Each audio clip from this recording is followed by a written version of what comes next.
السلام علیکم دوستو، آپ نے دیکھا ہوگا جو شادی شدہ شخص ہیں اس بات کو بخوب جانتے ہیں کہ کوئی ایسا گھر نہیں جس کے اندر لڑائی نہ ہو۔ تو اس لڑائی کو ختم کرنے کے لیے اچھے انسان دونوں فیملیوں کا ساتھ دیتے ہیں، سپورٹ کرتے ہیں، لڑکی والوں کی بھی اور لڑکے والوں کی بھی، تاکہ ان کا گھر جو ہے بستا رہے، برباد نہ ہو، بربادی کی جانب نہ جائے۔ اور اس درمیان لڑائی کا فائدہ اٹھاتے ہوئے شیطان آتا ہے اور میاں بیوی کے دل میں وسوسے ڈالنا شروع کر دیتا ہے کہ تاکہ ان کے درمیان ایک دیوار کھڑی کر سکوں، ان کو جدا کر سکوں، ان کا گھر تباہ کر سکوں۔ تو دوستو، اللہ رب العالمین نے قرآن پاک میں ارشاد فرمایا، اگر کسی اچھی فیملی کا میاں بیوی کا گھر اگر برباد ہو رہا ہو تو اگر آپ کو ایک دو جھوٹ بول کر بھی ان کے گھر کو بچانا پڑے تو آپ ضرور بچائیں، اور جھوٹ بول کے آپ ان کو بچانے کی اور بسانے کی کوشش کریں۔ تو دوستو،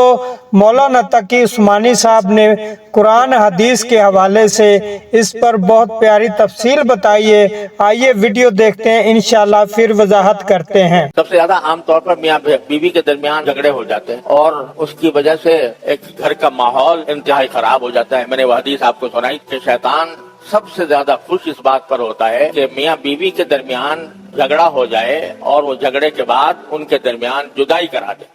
سب سے بڑا شیطان کی فتح وہ اپنی فتح اس میں سمجھتا ہے۔ تو اللہ تبارک و تعالیٰ نے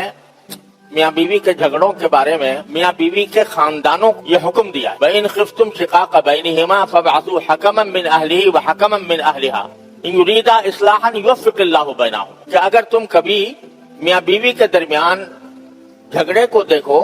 اور تمہیں اندیشہ ہو کہ ان کے درمیان جھگڑا ہو جائے گا اور جھگڑے کے نتیجے میں جدائی ہو جائے گی، گھر برباد ہو جائے گا، تو دونوں کے خاندانوں کا حکم یہ ہے کہ اپنے آپ میاں کا شوہر کے خاندان میں سے بھی ایک آدمی حکم یعنی ثالث بن کر چلا جائے۔ ایک آدمی کو شوہر کے خاندان والے اپنا ایک نمائندہ مقرر کر کے صلح کے لیے تیار کریں، اور دوسری طرف بیوی کے خاندان والے اپنی طرف سے صلح کر کے اپنی طرف سے ایک نمائندہ بنا کر ان دونوں کو بھیجیں اور جا کر وہ میاں بیوی کے باہمی اختلاف کو ختم کرنے کی کوشش کریں۔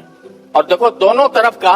نمائندہ اللہ تبارک و تعالیٰ نے کہا کہ ایسا نہیں ہے کہ کسی ایک طرف کے لوگ بیٹھ جائیں اور وہ طرفداری کا مظاہرہ کریں، تو اس کے بجائے دونوں کے نمائندے ہوں، شوہر کے خاندان والوں کا بھی ایک نمائندہ اور بیوی کے خاندان والوں کا بھی ایک نمائندہ، اور وہ جا کر دونوں کی باتیں سنیں اور دیکھیں بھئی کس کی غلطی ہے، کس کے اندر اصلاح کی ضرورت ہے، وہ اصلاح کرنے کی کوشش۔ اور اس میں ایک جملہ اللہ تعالیٰ نے یہ بھی فرمایا کہ ان یریدا اصلاحا، اگر یہ دو حکم، یہ دو نمائندے اگر اصلاح چاہیں گے، دل سے چاہیں گے کہ ان کے درمیان صلح ہو جائے، تو اللہ تعالیٰ ان کے درمیان موافقت پیدا فرما دیں گے۔ تو یہ اللہ تبارک و تعالیٰ نے ایک طرح سے وعدہ فرمایا کہ اگر نیک نیتی سے دونوں نیک نیتی سے بیٹھیں، یہ نہیں کہ شوہر کا جو نمائندہ ہے وہ ہمیشہ شوہری کی طرفداری کرے، بیوی کی بات وہ ہمیشہ رد کرے، اور جو بیوی کا نمائندہ ہے وہ ہمیشہ بیوی ہی کی حمایت کرے اور شوہر کی بات کو ہمیشہ رد کرے، نہیں، بلکہ غیر جانبداری کے ساتھ کسی کی طرفداری کے بجائے اللہ تبارک و تعالیٰ کا حکم یہ ہے کہ کونوا قوامین للہ شہداء بالقسط، تم سب مومنوں کا یہ حکم ہے کہ وہ اللہ تبارک و تعالیٰ کی خاطر انصاف کے علمبردار بنے اور اللہ کے گواہ بنے، طرفداری کسی کے نہ ہو، اللہ کی ہو، اللہ تبارک و تعالیٰ کے گواہ بن کر وہ جس بات کو حق سمجھے اس کا اظہار کریں، جس بات کو باطل سمجھے اس کو باطل قرار، شہداء للہ۔ اور ایک جگہ فرمایا وَلَوْ عَلَىٰ أَنفُسِكُمْ، چاہے وہ گواہی تمہارے اپنے خلاف پڑتی ہو لیکن سچ بولو اور حق بات کہو، چاہے اس حق بات کے نتیجے میں تمہارا اپنا نقصان ہو رہا ہو، لیکن یہ نقصان بہت ہلکا ہے اس نقصان سے جو اللہ تبارک محفوظ رکھے۔ آخرت میں ناانصافی کا جو نقصان ہوگا اور اس کا جو عذاب ہوگا، اس کی جو سزا ملے گی، وہ یہ تھوڑے سے نقصان کے مقابلے میں بہت بہتر ہے۔ لہذا دونوں جب صلح کرائیں تو صلح کرانے میں کیا کریں؟ اتقوا اللہ کا سے ڈریں کہ کہیں ایسا نہ ہو کہ میں شوہر کی حمایت کر کے کوئی ناجائز کام کر رہا ہوں یا بیوی کی حمایت کر کے کوئی ناجائز کام کر رہا ہوں، بلکہ اللہ سے ڈر کے یہ سمجھ کر کہ مجھے جو کچھ میں کام کرنے جا رہا ہوں مصالحت کا، اس کے تمام باتوں کی جواب دہی مجھے اللہ تبارک و تعالیٰ کو کرنی، وہ مجھے دیکھ رہا ہے۔ لہذا جب اس طرح کریں گے تو یریدا اصلاحا یوفق اللہ بینہما، اللہ تبارک و تعالیٰ ان کے درمیان موافقت پیدا فرما دیں گے، یہ اللہ تبارک و تعالیٰ کا وعدہ ہے۔ تو یہ ایک طرح سے اللہ تبارک و تعالیٰ نے وعدہ کر لیا ہے کہ اگر اصلاح چاہیں گے دونوں, ایک کسی ایک کی مخالفت موافقت حمایت نہیں, اصلاح چاہیں گے تو اللہ تعالیٰ ان کے درمیان موافقت پیدا کر دے گا. لہذا صلح کا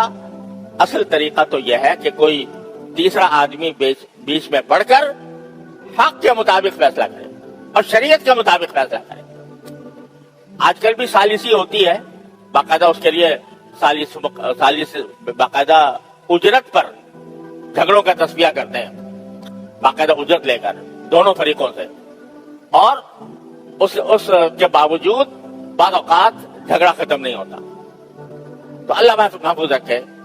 بغیر اجرت کے یہ کام کہا جا رہا ہے اللہ تبارک و تعالیٰ کی طرف سے کہ تم اصلاح کی کوشش کرو, یہ تمہارا فریضہ ہے. جی تو دوستو ویڈیو آپ نے دیکھی, کتنے پیارے انداز سے مولانا تقی عثمانی صاحب نے قرآن پاک میں سے اس لڑائی کا حل نکال کے دے دیا. اور دوستو کوئی ایسا گھر نہیں جس میں میاں بیوی کے درمیان میں کبھی لڑائی نہ ہوئی ہو, کبھی نہ کبھی ہو جاتی ہے اونچ نیچ, اور برداشت کرنا چاہیے. اگر خاوند بول رہا ہے تو بیوی کو خاموش رہنا چاہیے, اگر بیوی بول رہی ہے وہ حق پر بول رہی ہے تو میاں کو چاہیے خاموش رہے. دوستو یہ ایک ٹائر بڑا ہو ایک چھوٹا ہو تو آپ کو پتہ ہے گاڑی ان بیلنس ہو جاتی ہے. جب دونوں ٹائر برابر کے ہوں گے تو گاڑی انشاءاللہ مکمل طریقے سے اچھے طریقے سے اپنا سفر جاری اور ساری رکھے گی. تو دوستو ایسے میاں بیوی کی مثال ہے, اور عظیم رشتے کو بچانے کی کوشش کیا کریں. اگر آپ کی خبر ایسی کوئی آ جاتی ہے پاس تو جناب اس کو جا کر